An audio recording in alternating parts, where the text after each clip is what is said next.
রাজশাহীতে চলছে 2 দিন ব্যাপী তাবলিগি ইজতেমা। এ বিষয়ে আরো জানাতে যুক্ত হচ্ছেন সহকর্মী কাজী শাহেদ।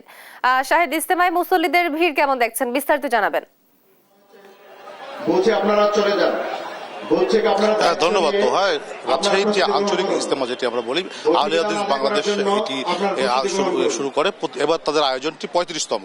গতকাল থেকে সেটি শুরু হয়েছে এবং প্রচুর মুসল্লিদের ভিড় হয়েছে। আমরা যদি একটু দেখানোর চেষ্টা করি ক্যামেরার চোখে, যে অর্ধ লক্ষাধিক মানুষের বেশি কিন্তু মুসল্লি এখানে জমায়েত হয়েছেন।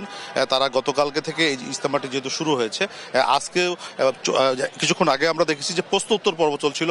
ইসলামের জীবন বিধান এবং হাদিসের আলোকে যে মানুষ কিভাবে জীবন ধারণ করতে পারেন সেগুলো নিয়ে নানা রকম প্রশ্ন ছিল মুসল্লিদের, সেই প্রশ্নের জবাব দিচ্ছিলেন।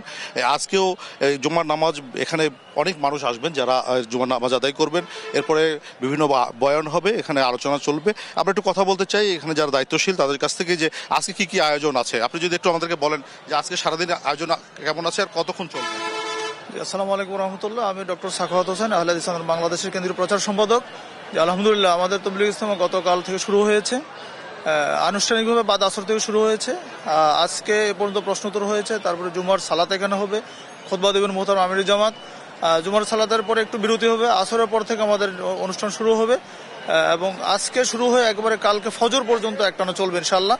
ফজরের পরে শেষ দোয়া এবং বৈঠক ভঙ্গের দোয়ার মাধ্যমে বৈঠক শেষ হবে ইনশাল্লাহ। আমাদের মূলত আহ্বানটা হচ্ছে এদেশের মানুষকে পবিত্র কোরআন ও সহিহ হাদিসের আলোকে জীবন গঠনের আহ্বান। আমাদের দেশ, আমাদের সমাজ, আমাদের রাষ্ট্রনীতি সব যেন আল্লাহর বিধান অনুযায়ী পরিচালিত হয়, সেই লক্ষ্যে। ধন্যবাদ আপনাকে। আমরা কথা বলছিলাম, তিনি জানাচ্ছিলেন যে আজকে তাদের কি কি আয়োজন আছে। মূলত আগামীকাল যে ভোর ফজরের নামাজের পরপরই তো এই ইজতেমা শুরু হবে, শেষ হবে এবং আজকের এই আয়োজনটি এখানে শেষ হচ্ছে এবং মুসল্লিদের ব্যাপক ভিড় হয়েছে, যেটি চলবে। জুমার নামাজের সময় হয়তো আমরা আরো বেশি ভিড় দেখতে পাবো। তো তোহা এই ছিল রাজশাহী থেকে তাবলীগ ইজতেমার আমার কাছে সর্বশেষ। ফিরছি স্টুডিওতে।